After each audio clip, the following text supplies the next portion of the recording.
અહીંયા શા માટે આવ્યા છો? આ માલણબાના હાથની માંગણી કરવા. તારે માથે મોત ભમે છે ભૂલી ગયો?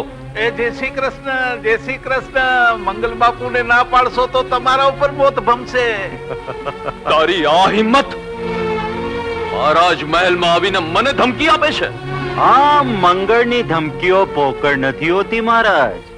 ભીમા ભરાડીને મોકલ્યો મેં, અમરને કપટથી કેદ કરાવ્યો મેં, એમના તંબુઓમાં આગ લગાવી મેં અને નામ દીધું તમારું.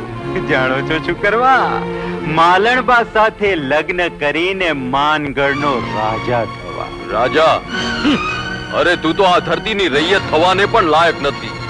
અરે તમે બંને જણા તો ધરતી પરનો બોજ છો, બોજ. અરે બાપ છો બાપ બંને જણા. સૈનિકો, આજ ઘડીએ બેવના માથા વાળી નાખો.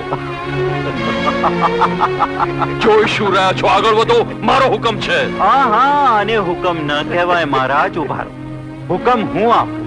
સૈનિકો, ખબરદાર જો આગળ વધી છે તો. જય શ્રી કૃષ્ણ, જય શ્રી કૃષ્ણ. વળી ગયા ને પડીકા? મૂકી દો, મૂકી દો, મૂકી દો. નમા ખરામ. હા હા હા, વાંજીઓ ગુસ્સો કરશો તો વામણા લાગશો મહારાજ. આવી કોક ઘડીની તૈયારીમાં મેં મારા સૈનિકો ગોઠવી રાખ્યા હતા, સમજ્યા? ને સાંભળી લે માલણ, આવતીકાલે અમર જાન જોડીને અહીં મહેલમાં આવે એ પહેલા તારે મારી સાથે લગ્ન કરવા પડશે.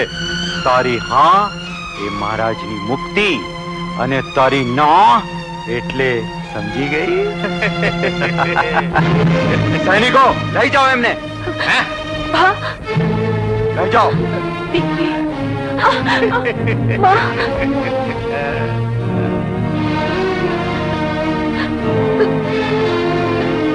તારે મારી સાથે લગ્ન કરવા જ પડશે. તારી હા એ મહારાજની મુક્તિ, અને તારી ના એટલે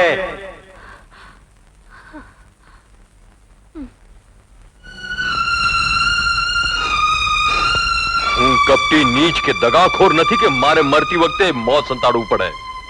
નહીં નહીં, માલણબા, અહીં જ ઉભા રહો. માલણ, તું તારી પ્રીત કચરીને આ મરવા યોગ્ય પિતાના પ્રાણ બચાવવા દોડી આવી? જા પાછી વળી જા બેટા.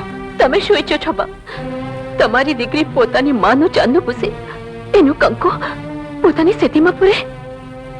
માના નનવાયેલા સૌભાગ્ય કંકણના ટુકડાઓથી પોતાનું સૌભાગ્ય કંકણ બનાવે?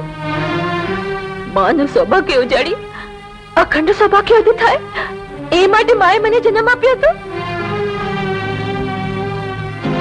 મંગળ, મને તારો સોદો મંજૂર.